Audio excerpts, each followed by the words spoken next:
Hello and welcome to week 5 of our image and video processing class. This is a very fun and exciting week for a number of reasons. First of all, image and video segmentation is a fun topic, as we're going to see in the videos during this week.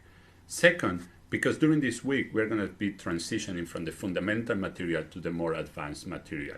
The fundamental material is, as we talk, that material that is used every day, and you cannot take a class in image processing without knowing it. The more advanced material is material that has been developed in the recent years and is also extremely useful.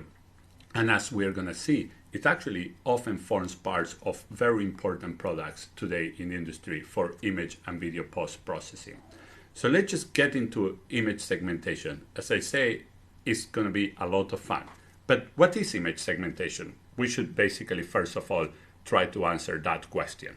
And we're going to answer that question with a few examples. In image segmentation, the basic idea is that we want to separate objects. We want to call different objects by different names, depending on some properties of those objects. So for example, here we have a cat, and we want to make sure that we find the boundary of this cat, and we can separate the cat here from its background. So here we have the cat, and here we have the background. So we manage to separate objects in the image. Sometimes the user is going to help us to do that.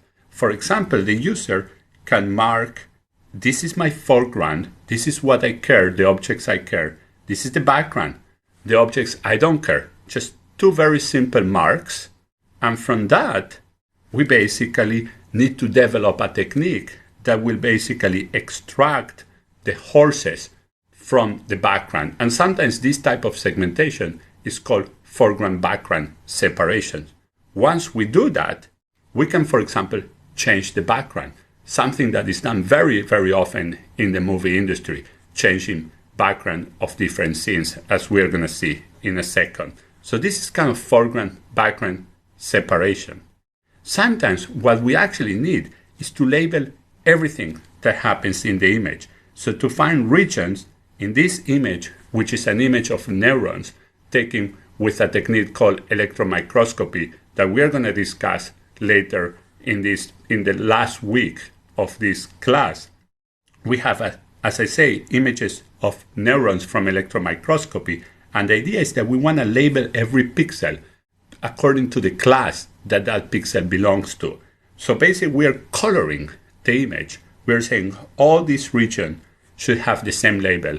It belongs to the same class, the same type of object, the same type of tissue. So we are not subtracting foreground from background. We're basically labeling every single region of the image, and we get all these segments, and then we can do analysis.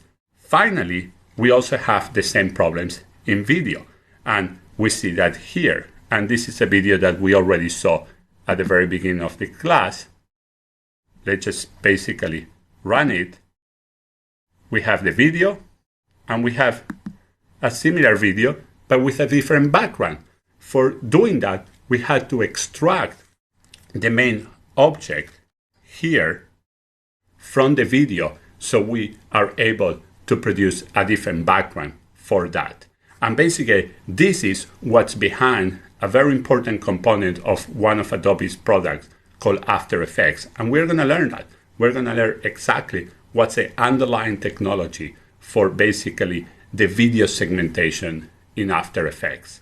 So these are just some examples. Now what we have to do is learn how we solve all these very interesting image and video segmentation problems. And we're going to do that exactly starting in the next video. See you then. Thank you.